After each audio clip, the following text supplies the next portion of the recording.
القناعات المتخلفة تلقى الناس تخاف بزاف، ناس تخاف من غدوة، ناس يخاف المشاركة السياسية، ناس تخاف تعبر على الآراء تاعها، تخاف التاجر، تخاف أشياء كثيرة تخافها، وبعد واش يصرى؟ وبعد عادة تنسحب من الحياة.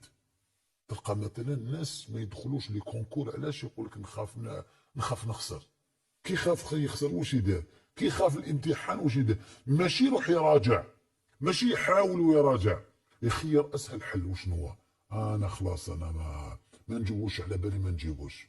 تزوج، ما نتزوجش، على بالي كان نتزوج مشاكل بزاف منها.